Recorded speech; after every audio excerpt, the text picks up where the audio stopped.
Nous sommes aujourd'hui à Mantes-la-Jolie avec l'honorable député Ndeye Satel Diop. On est dans son fief à Mantes-la-Jolie. Et donc, on a son garde du corps qui n'est pas loin, qui est à côté, son jumeau en plus. Et là, nous sommes au niveau du centre commercial. Et on va devoir, dans télescopage, faire, ou même télescoupage, comme vous voulez, faire une émission où, à bâton rompu, on va parler un peu de plein de choses, hein, de son rôle de député, de l'Assemblée nationale, de la législature actuelle, de ce qui va se passer après. On a donc beaucoup de sujets à traiter aujourd'hui avec l'honorable député Ndeye Satel Diop.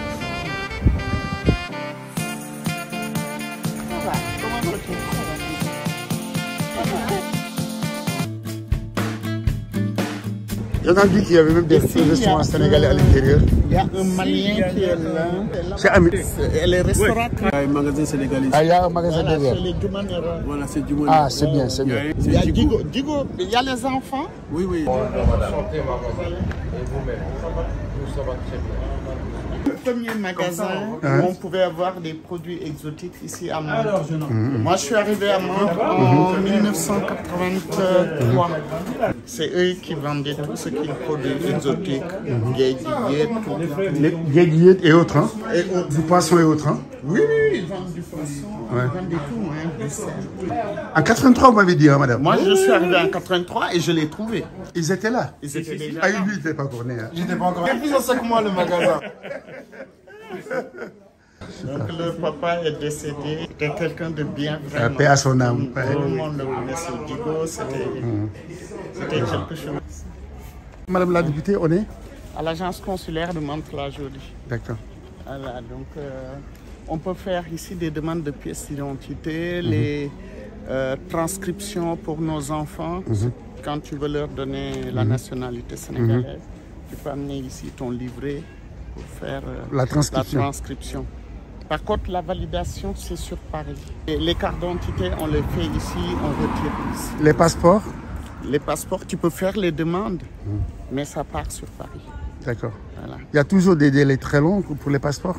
Pourtant, il nous manque que la valise.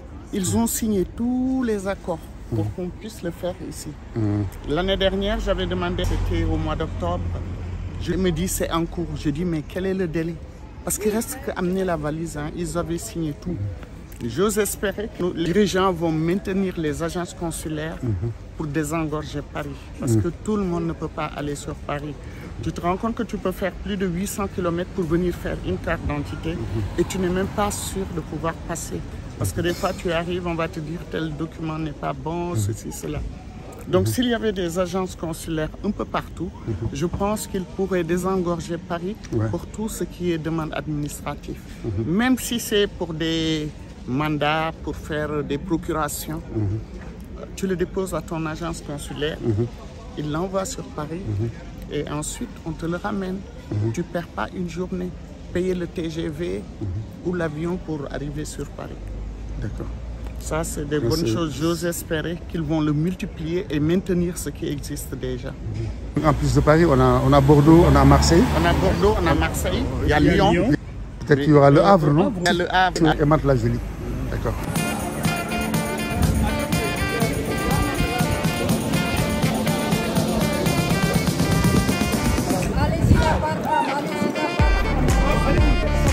Ça va, alhamdulilah. Naka monsieur Ndong. Ça va, mi ngi fi mu ngi si jàmm. Demul Sénégal. dem na waaw. Yow lu tax demuloo.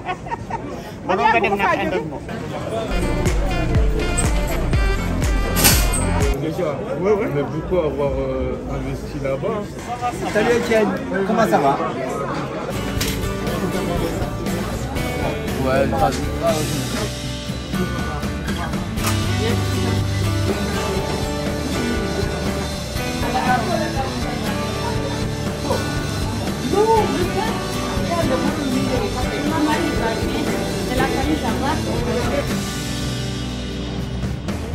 Donc, chers amis, nous avons le privilège aujourd'hui de recevoir Madame la députée Ndeye Satel Diop, députée donc à l'Assemblée nationale pour le compte de la diaspora, pour le compte donc de l'Europe du Nord, de l'Ouest et du Centre. Voilà.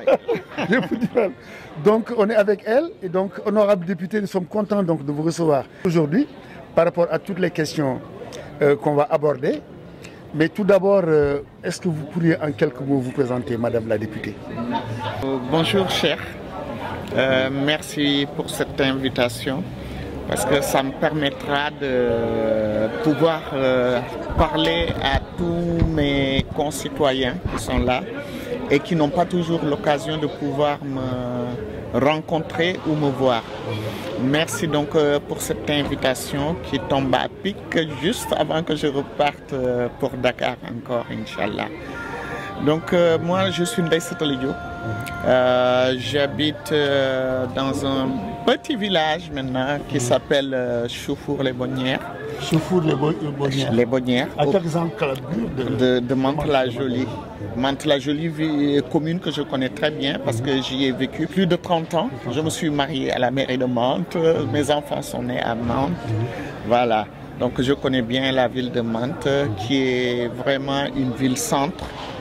Et tout autour, vous verrez qu'aujourd'hui, avec Cher, quand même, on a fait cette interview un jour qui est jour de marché. Donc, on a vu pas mal de personnes et les gens sont ravis. C'est une ville où c'est agréable de vivre, vraiment, en tant que Sénégalais. La communauté, elle y est dense et c'est une très bonne chose. Donc moi je suis Ndeye Satali Diop, comme je vous l'ai dit tantôt. J'ai fait de la politique au niveau de la France déjà. J'ai eu 2 mandats de conseillère municipale au niveau de la ville de Mantes-la-Jolie. C'est depuis 2016 que j'ai arrêté vraiment pour me consacrer vraiment à la politique du Sénégal. Voilà, je suis une mère de famille, je suis mariée, j'ai des enfants qui sont grands maintenant, ce qui me donne la latitude donc de pouvoir mener à bien ma mission. J'ai été élu en 2022, j'ai fait une première tentative en 2017 et ça n'a pas été concluant. J'ai récidivé en 2022 et ça a marché. Absolument, ça a marché. Voilà. Donc, j'en profite pour remercier vraiment tout le monde qui m'épaule, qui m'encourage et qui m'aide vraiment parce que c'est pas moi qui peux faire ce travail tout seul. Absolument. Et donc, vous avez été élu député depuis 2022 pour un mandat de 5 ans. Oui. Et donc, pour le compte bien sûr de la diaspora. Et vous êtes en France, au niveau de la diaspora, depuis les années 80, c'est ça? Je suis en France depuis 1982. Je suis arrivé en France depuis 1982. Dans le cadre d'études peut-être? Dans le cadre des études, oui. Je suis venu dans le cadre des études. Et qu'est-ce qui a motivé le choix de pouvoir travailler pour le Sénégal? Parce que j'imagine que vous êtes binational. Je suis binational. J'ai beaucoup donné pour la ville de Mantes-la-Jolie, même étant dans l'opposition, j'ai beaucoup œuvré.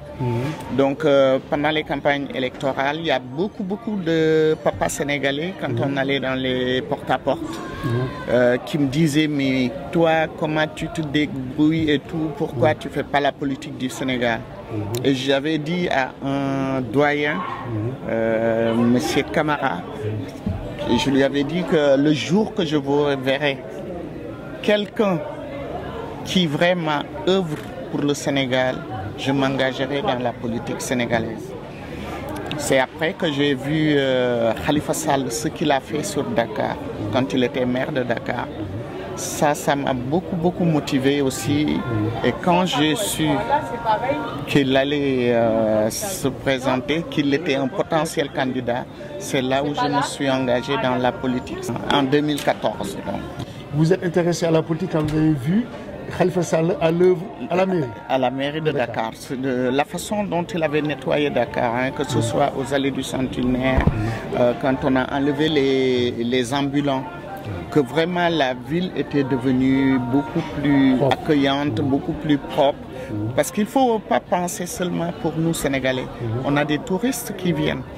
Donc quelle image ils vont avoir de notre pays? Sénégal, c'est un pays qui attire beaucoup de touristes. Parce que pas mal de pays, il faut un visa pour y rentrer. Et Sénégal, Il n'y a pas beaucoup qui donnent des visas, qui demandent des visas pour y rentrer. C'est la porte ouverte. Je pense que ça devrait changer. Pays de la Teranga, comme vous dites. Voilà, pays de la Teranga, mais je pense que ça devrait changer quand même. Parce que nous qui sommes là, quand nos parents veulent nous rendre visite, c'est pas le billet le problème. Le problème, c'est avoir un visa et arriver en France. C'est très difficile. Donc, je pense qu'on devrait faire nous aussi la même chose, demander le visa. Et moi, je vais plus loin. Je dis que nous qui sommes binationaux, si on voyage avec un passeport sénégalais, il fallait aussi qu'on paye un visa. Parce que ça rentre dans les caisses de l'État. Beaucoup ne sont pas d'accord avec moi, mais moi, je suis dans la logique. Mais on doit pouvoir faciliter quand même le fait qu'en tant que binational, qu'on puisse avoir des parents qui viennent nous visiter. Mais tel n'est pas le cas aujourd'hui. Mais raison pour laquelle, nous, si on veut y aller et qu'on a des passeports français, si on voyage avec un passeport français, on doit nous demander un visa. Absolument. Quitte à ce qu'on demande à avoir un passeport sénégalais. Le droit de réciprocité. Oui. Absolument. Tu sais, quand tu dis réciprocité, il y a beaucoup de nos compatriotes qui ne peuvent pas comprendre. Absolument. Mais quand tu leur parles du visa, tu as un passeport français, tu payes le visa. Tu pars avec un passeport sénégalais, tu ne payes pas. Parce que si tu pars avec un passeport sénégalais, au retour, tu as ton passeport français. Tu rentres avec. Tu as ta carte d'identité, tu rentres avec. Nous avons vu tout à l'heure comment vous êtes avec les habitants de Mantes. Les gens vous reconnaissent, vous connaissent, vous interpellent. Ça fait plaisir de voir ça. Ça fait que vous êtes quelqu'un de dynamique. Parlons un peu, si vous voulez bien, Madame la députée, de vos actions depuis que vous êtes dans cette présente législature, justement. Vos actions. Mais les gens, c'est vrai que les gens m'interpellent beaucoup parce que je suis dans les mbotages, je suis dans les associations. Donc, depuis que je suis député, ça n'a pas empêché que je continue ça. Je suis toujours avec les gens avec qui je m'accompagnais, j'ai les mêmes amis toujours, plus donc ceux qui me reconnaissent en tant que député. Bon, depuis que je suis député, par contre, j'essaie, quand je rencontre les gens, ils m'interpellent sur leurs difficultés, sur leurs préoccupations, et je note et je ramène à l'Assemblée.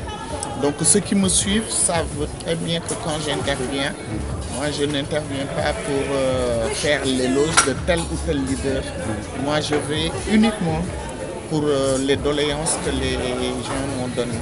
Député du peuple et de la diaspora, on peut dire. Député du peuple et de la diaspora parce que j'amène même des doléances de ceux qui sont au Sénégal.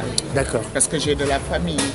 Je suis originaire de là-bas, je suis originaire d'un village et tout le monde m'interpelle. De quel village? Gandio. Ah, du Nord. De Gandio. Ouais. D'accord, Saint-Louis. D'accord. Très bien. Tout récemment, le gouvernement a réussi à faire passer un projet de loi pour changer un peu l'organisation au niveau de l'Assemblée nationale. Quels enseignements vous en tirez? Mais moi je dis que pour chaque chose, si tu n'essayes pas, tu ne peux pas savoir. On a beaucoup parlé de la DPG. Moi, je me dis... la plus générale, déclaration. Oui, la déclaration. Du Premier ministre, bien sûr. Vous savez, chef du gouvernement. Vous savez, c'était devenu sujet à polémique et moi, je ne voyais même pas pourquoi ça devait l'être. Pas de raison. Il n'y avait pas de raison.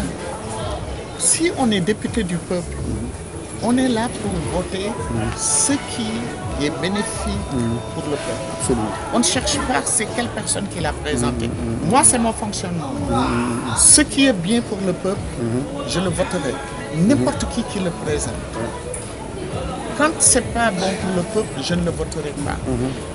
Une déclaration de politique générale, c'est venir nous donner les axes, l'orientation de la politique que vous devez mener. Donc, je ne voyais même pas pourquoi il y avait un sujet de polémique. On a beaucoup parlé du règlement intérieur, c'est un faux, on a falsifié, peut-être. Ce règlement intérieur, c'est ça qui avait amené la bagarre à l'installation. Et tout le monde nous avait insulté qu'on est venu pour la bagarre, qu'on est venu pour faire des histoires. Et pourtant, ce n'était pas ça. Mais le temps nous a donné raison. Il fallait changer ce truc. Parce que dès le départ, on a vu qu'il y avait des choses qui ne collaient pas. Y compris cette déclaration de politique générale qui devait se faire. Parce qu'il y avait un premier ministre qui devait être nommé. Absolument. Absolument. La Donc, preuve, pas... on en a fait. Ouais, Et avec ce soi-disant faux. ouais. Et on s'est permis, nous, groupe Yewwi Askan Wi, de faire une motion de censure à M. Amadou Ba. Ouais. Voilà, tout ça dans le faux. Le gouvernement également a besoin peut-être d'avoir une assemblée pour faire passer ces projets de loi. Mais Donc écoutez, une majorité, je veux dire, parce que tel n'est pas le cas aujourd'hui, il n'y a pas de majorité. Qu'est-ce qui va se passer selon vous? Il y aura des coalitions ou pas? Est-ce que toute personne qui vient gouverner dans notre pays doit avoir une majorité pour être sûr que ces lois passent? Ça veut dire que nous, en tant que parlementaires, on vote pour l'intérêt du peuple ou bien on vote pour l'intérêt de celui qui dirige? Ouais. C'est ça qu'il faut se poser comme question. Si celui qui dirige le peuple lui a fait confiance, et que il y a une séparation quand même des pouvoirs, parce qu'il faut toujours qu'il y ait un contre-pouvoir. S'il y a un pouvoir législatif qui est fort, un pouvoir judiciaire qui est fort et un pouvoir également exécutif qui est là, normalement il y aura un contre-pouvoir. Mais quand tu il faut faire jouer le jeu du contre-pouvoir. Quand tu réclames un pouvoir législatif de ton côté, ça veut dire que tu ne fais pas confiance aux députés. Ça veut dire qu'il n'y a pas une séparation des pouvoirs. Oui, tel n'était pas le cas de toute façon. Ce qui n'est pas le cas. Ce n'est pas le cas, Parce que justement. moi, je pense qu'il fallait venir et voir comment les gens vont se comporter. Absolument. Pour voir est-ce que ça mérite de renouveler les personnes qui sont là. Est-ce que les gens votent objectivement ou pas. Parce que je pense que si on amenait des choses qui vont dans le bon sens pour le peuple sénégalais et qu'on refuse de le voter, ça, le peuple va se lever. Absolument, absolument, je pense, oui. Mais si tu ne fais pas le test, tu es là, tu dis, il me faut une majorité pour que je pouvoir vienne. gouverner. Mais non, c'est un problème. C'est un vrai problème, d'autant plus que maintenant, nous allons vers peut-être une note d'espoir avec le gaz et le pétrole. On se dit que les contrats doivent être renégociés et que justement l'Assemblée peut aider pour ça aussi. Moi, j'entends toujours, on va renégocier les contrats. Nous tous, on aimerait ça. Est-ce que c'est possible? Dans les faits, est-ce que c'est possible? Est-ce que nous, on les a vus? Est-ce qu'il y a des clauses qui peuvent nous empêcher de le faire? Et même si on le fait, combien ça coûte au Sénégal? Combien ça va coûter au Sénégal? Un contrat qui se renégocie, on y laisse toujours des plumes. Ça, c'est sûr. Et combien ça va coûter le Sénégal? Absolument. Est-ce que ça vaut le coup de renégocier ça? Peut-être le renégocier au moindre mal. Mais je pense que ce que nous voulons vraiment, on ne pourra pas le négocier. Parce que ce que nous voulons, c'est que le Sénégal soit majoritaire de son pétrole, que le Sénégal puisse en disposer comme il a envie. Et ça, je ne pense pas que c'est demain la veille. D'autant plus qu'aujourd'hui, on a des difficultés. On voit qu'il y a toujours ces départs scandaleux de jeunes qui montent sur des embarcations très, très légères, des pirogues, pour rejoindre l'Europe ou l'Amérique. Est-ce que ce scandale va continuer jusqu'à quand? Mais ce scandale qui continue, moi je trouve qu'on doit avoir des grosses têtes qui sont derrière. Pourquoi on n'attrape pas les passeurs? On connaît par où les départs se font. Mais il faut aller voir dans ce coin-là ce qui recrute les jeunes. Et quand ça se prépare, c'est là où il faut aller. Et taper fort sur les passeurs. Le passeur, vous l'attrapez, vous le mettez en prison. Oui, mais il faut qu'il y ait peut-être une volonté de pouvoir les attraper. Il y a des complicités un peu partout. Cette volonté manque. Je pense que si on veut, on pourra. Parce que à quoi servent les renseignements généraux que nous avons? Les gardes-côtes. Les gardes-côtes. Mais on parle des gardes-côtes, mais les renseignements généraux qui peuvent s'infiltrer dans les gens, chez les gens. Et on connaît où se font les départs. En parlant de renseignements généraux, on a vu qu'il y a eu des problèmes au Sénégal avant les élections présidentielles. 2024. Voilà. On a vu qu'il y a eu 2 éléments de la gendarmerie qui ont disparu. Est-ce qu'au niveau de l'Assemblée nationale, quelqu'un a soulevé le problème de cette disparition? Est-ce que quelqu'un l'a fait? Ça a été fait. Le groupe Yewwi Askan Wi, je sais que Guy Marius Sagna a écrit, on a demandé. Il y a au moins une enquête parlementaire, justement. Vous savez, qu'est-ce qui s'est passé réellement? Par contre, l'histoire des enquêtes parlementaires, vous savez, Nous, en tant que parlementaires, on fait beaucoup d'écrits, hein, on fait beaucoup de courriers. Souvent, on n'a pas de réponse. Une demande d'enquête parlementaire, quand on l'a fait, on la dépose au président de l'Assemblée nationale. Après, c'est à lui de juger nos écrits. Est-ce qu'il les met à l'ordre du jour ou pas? Ah, d'accord. Donc c'est le président de l'Assemblée nationale qui décide de ça. Ah ben oui, c'est lui qui décide. C'est un problème, il n'y a aucun moyen de recours. On n'a aucun moyen de recours. C'est compliqué. Plus que compliqué. C'est plus que compliqué. Peut-être que le président sera dans d'autres sentiments actuellement, comme on a de nouveaux gouvernants. Mais dans l'ancien régime, quand même, on avait du mal à faire passer les choses. C'est très, très difficile. Moi, j'ai fait à peu près une dizaine d'écrits. Hein. Ah, pour ça? Ah oui. Ah oui. Et pas de réponse? Ah ben, même les ministres ne nous répondent pas. Pensez-vous qu'avec le changement de régime, les consulats seront maintenus? On est obligé d'avoir un consulat. Moi, je pense que les agences consulaires, pas seulement il faut les maintenir, et il faut en faire d'autres. Il faut en faire d'autres parce que je ne vois pas comment quelqu'un va quitter Nantes pour venir à Paris, prendre une journée de congé pour venir à Paris pour faire des démarches administratives auprès du consulat. Il y a beaucoup de villes où les gens sont obligés de venir jusqu'à Paris pour faire leurs démarches administratives. Donc les agences consulaires, ça fait un relais. Ça permet que la personne n'ait pas à prendre soit un avion ou un TGV pour venir faire ses démarches et repartir, avec perdre une journée de travail, dépenser de l'argent pour son billet. Et je pense que donc il faut les maintenir et vraiment mettre des personnes qui aussi s'y connaissent et qui travaillent. Moi, je connais bien celui de Mantes-la-Jolie. J'ai beaucoup et bien travaillé avec Badou Saou qui est très efficace. Il a été très efficace. En parlant de déplacement et autres, on sait qu'aujourd'hui Air Sénégal souffre le chaud et le froid et que la compagnie est dans la tourmente. Y a-t-il encore aujourd'hui un pilote dans l'avion, madame? Je pense que je suis très mal placé pour dire qu'il y a vraiment un pilote parce que j'ai eu des déboires. Mon dernier voyage, j'ai passé 24 heures à l'aéroport à Roissy.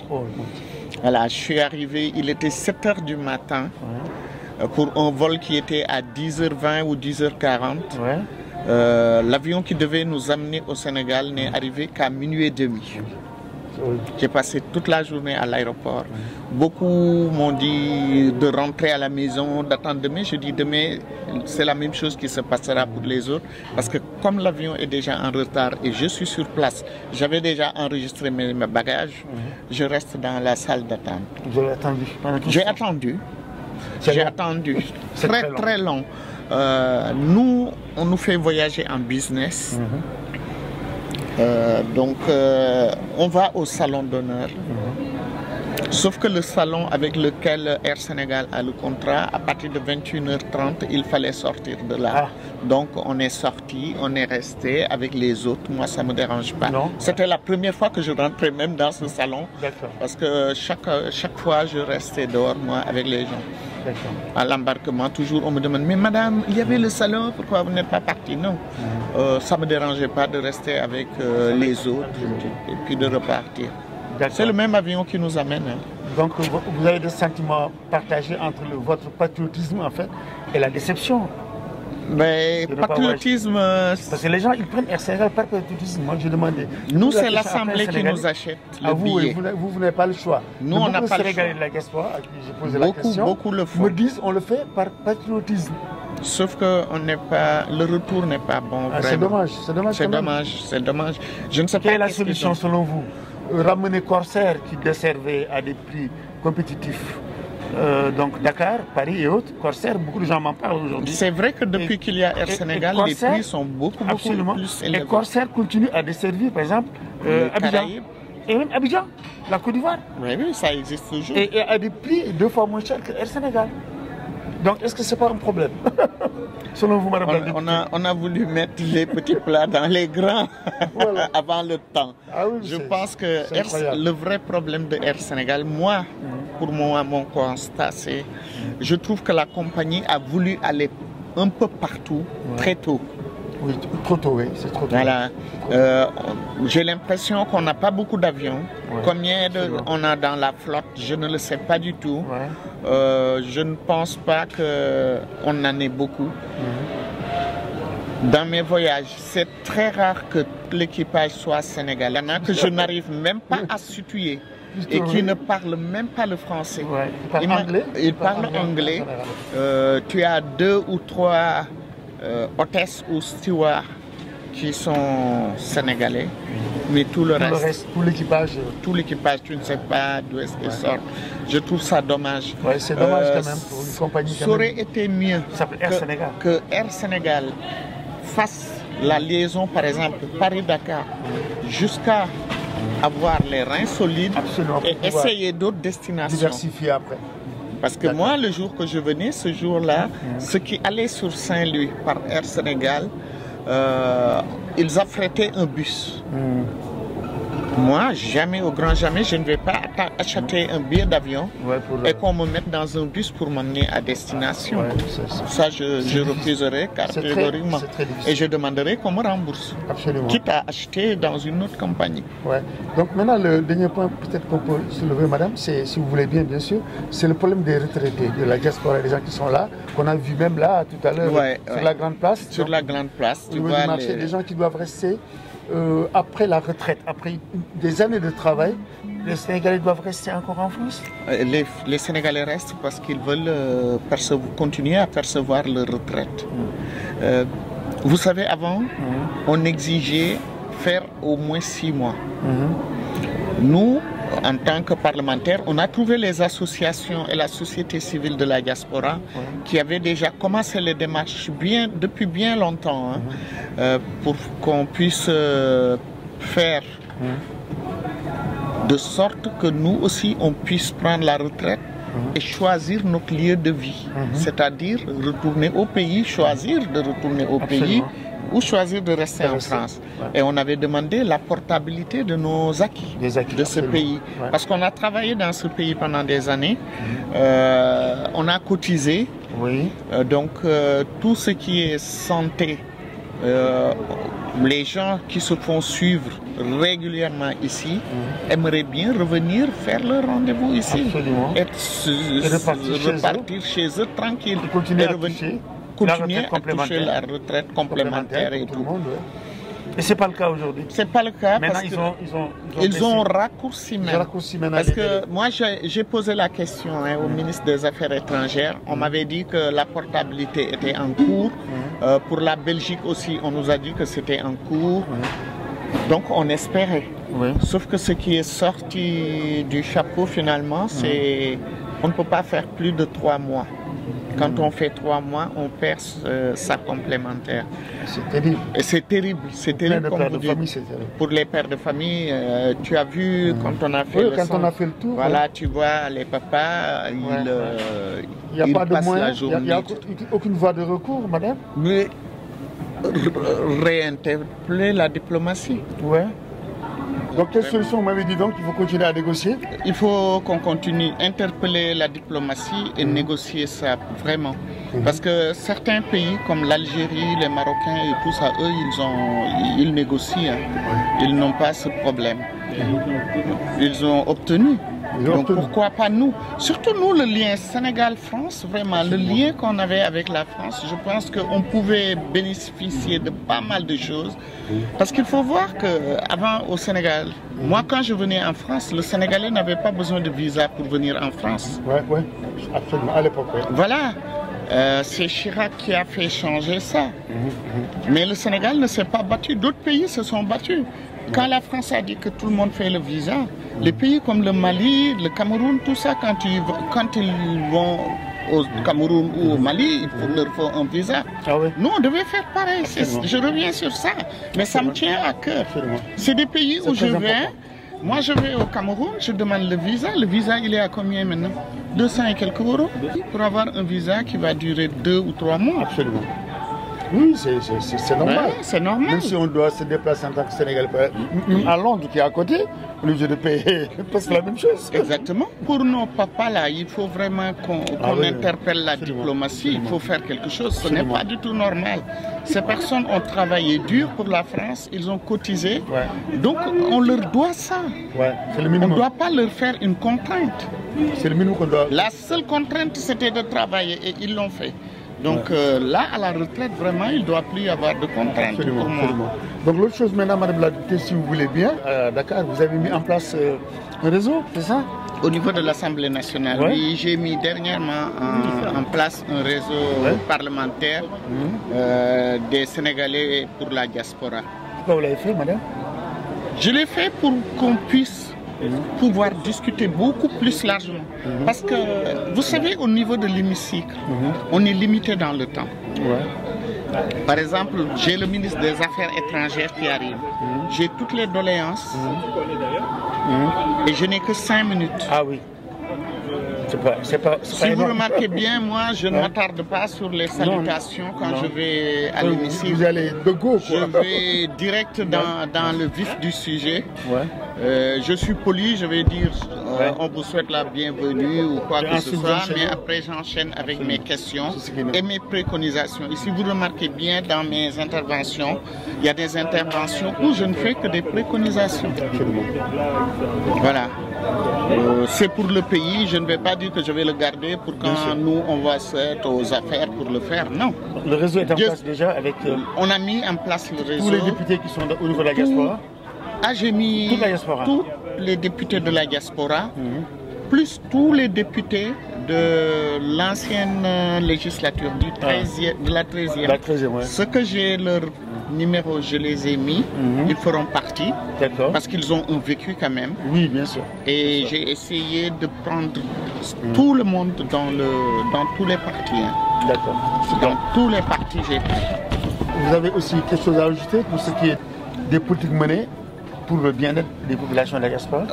Les politiques qui sont menées pour la diaspora, on ne nous demande même pas notre avis. C'est ça qui est dommage. Je pense que c'est un travail qui doit se faire en amont avec les gens de la diaspora pour qu'ils sachent quels sont nos besoins. C'est pas toujours dire on vient vous financer, on vient vous financer. C'est pas seulement le financement. Certes, il y en a qui veulent du financement, mais ce n'est pas tout le monde. La personne travaille à Renault, la personne travaille à Peugeot, a son salaire et tout. Ne demande pas qu'on lui finance. Non, non. Il a d'autres besoins. Absolument. Cette personne a d'autres besoins. Les Sénégalais ont d'autres besoins, absolument. On a d'autres besoins. Parce qu'ils ont déjà le travail. Parce que ceux qui sont là-bas nous demandent de l'argent. Mais on leur donne.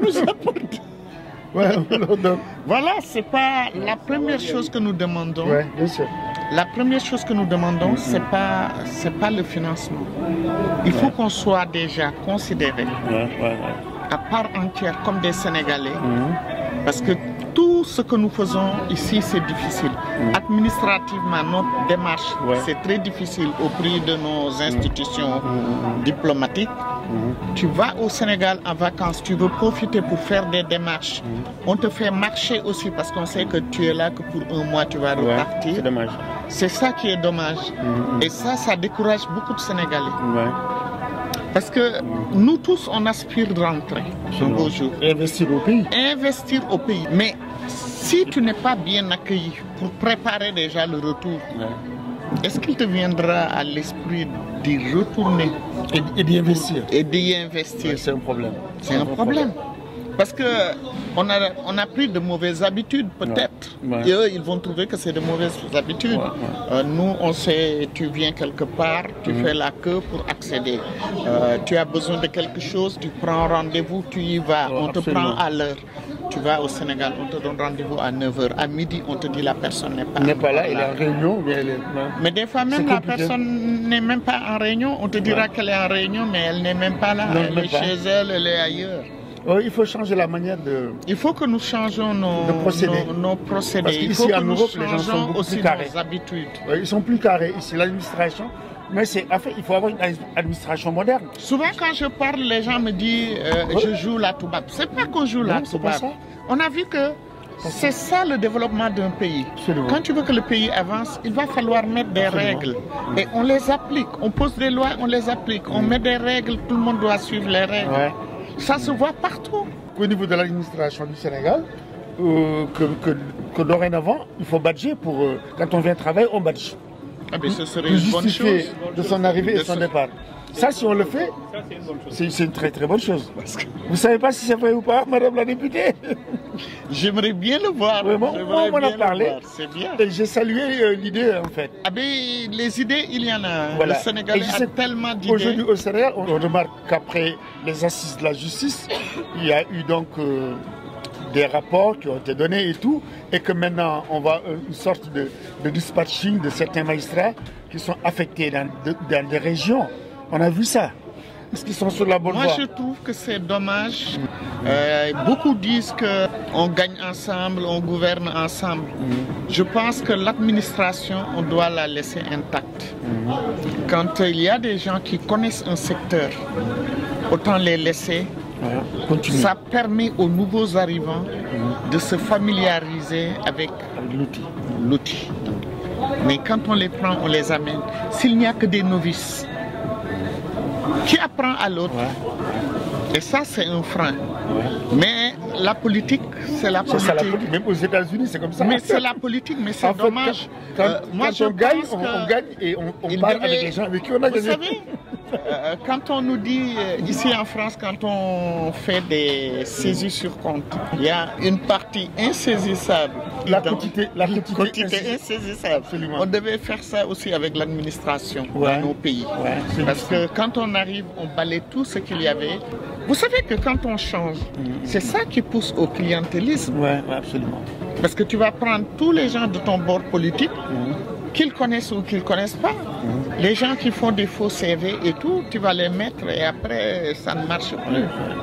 On a vécu l'expérience. On a vécu l'expérience, donc j'ose espérer qu'ils ne le feront pas. Et je ne le souhaite pas. D'accord. Parce qu'ils sont jeunes, ils étaient prometteurs et j'espère que vraiment on ne sera pas déçus. Pour ce qui est maintenant des retraités dont on a parlé tout à l'heure et qu'on a vu dans le marché, maintenant, est-ce que vous-même vous en occupez avec votre réseau? Si, non seulement je vais m'en occuper avec mon réseau, mais j'avais écrit, je n'ai jamais eu de réponse. Je vais réchauffer mon écrit. Très bien. À la nouvelle ministre des Affaires étrangères. Je vais réécrire. Madame Fall, Madame Yacine Fall. Oui. On espère que ça va marcher, madame. En tout cas, je le souhaite. En tout cas, c'était un plaisir de vous recevoir dans Télescoupage de Kéman TV. C'est un bonheur de vous avoir, madame la députée. Et merci et surtout bonne continuation. Merci beaucoup. Tout ce que je voulais pas terminer aussi sans remercier vraiment tous ceux qui œuvrent tout autour de moi. Peut-être c'est moi seul qu'on voit, mais il y a beaucoup de personnes qui travaillent tout autour de moi, qui m'aident dans tout ce que je fais. Même si je n'aime pas que quelqu'un d'autre écrive pour moi, j'écris mais je remets à des personnes qui supervisent, qui relisent. Parce que quand on a le nez dans le guidon, on ne peut pas tout voir. Voilà. On est assez obtus des fois. Après, c'est bien beau de donner à quelqu'un qui est en retrait pour qu'il puisse voir une autre chose. Je veux dire aussi aux gens qu'être député de la diaspora est très très difficile. C'est très très difficile. Parce que on part. Il faut travailler d'arrache-pied là-bas et quand on revient, le peu de temps que nous faisons ici, il faut aussi essayer d'avoir la communauté sénégalaise, d'aller les voir. Surtout nous, on couvre un très grand département, c'est 11 pays. Il y a des pays, je sais que je ne pourrai jamais y mettre mes pieds. Tout ce qui est les pays nordiques, ça fait partie de l'Europe du Nord. L'Angleterre, je n'ai pas été, j'ai été en Belgique l'année dernière. On a Angleterre, Allemagne. Les pays du Nord. J'ai été en Allemagne. Les pays du Nord aussi un peu. Voilà, les pays du Nord, le Luxembourg, la Suisse, la Suède, tout ça c'est Norvège. Oui, c'est les pays nordiques. Quand vous y allez, c'est l'Assemblée qui prend en charge votre déplacement ou c'est vous-même? Non. C'est vous-même? C'est nous-mêmes. C'est compliqué. J'ai posé la question au niveau... Ouais. Je l'ai dit au ministre des Finances, Moustapha Sarr, Ah oui, qui déplore ça. C'est Et pas, puis, on n'est pas en Afrique. Hein. on n'est pas en Ici, c'est Afrique. beaucoup plus cher. C'est beaucoup Les plus hôtels, cher. l'hébergement, Mais oui, et puis quand la nourriture, quand tout je est plus cher. je pars pas seul. Par votre- Je suis obligé Une équipe. d'être accompagné avec mon équipe Ouais. et je leur paye le transport. Le transport et Voilà. l'hébergement. Souvent, je loue une voiture qu'on a obligation d'être dans les plénières. Mais s'il y a des plénières qu'on a fait en extraordinaire, Ouais. je laisse des procurations. Ouais, voilà. Parce que ça. l'année dernière, la première fois qu'ils en ont fait, j'ai demandé un billet, ils me l'ont donné. Ouais. Mais moi-même, j'ai vu le prix que ça a été. Ouais, c'est... J'étais parti que pour 5 jours. Ouais. Le prix que ça valait, ça vaut pas le coup. Ah oui, C'est trop. du gâchis. Ouais. Acheter un billet en plein mois de juillet à 1 million et quelques. Ouais. Alors que... Pour 5 jours, Ouais. je préfère laisser Faire une des procuration et des ensuite... procurations. Voilà, ça Et puis, facilite. Voilà, souvent je fais des écrits que je donne à mes autres collègues députés Qui vont pouvoir qui défendre vont les pouvoir idées. défendre les idées. En tout cas, merci encore, madame. On a fait le tour des questions. Voilà, pense. en tout cas, merci. Et puis, à très vite. À très vite. À très vite sur Kemal Voilà. TV. Merci. Merci. Merci.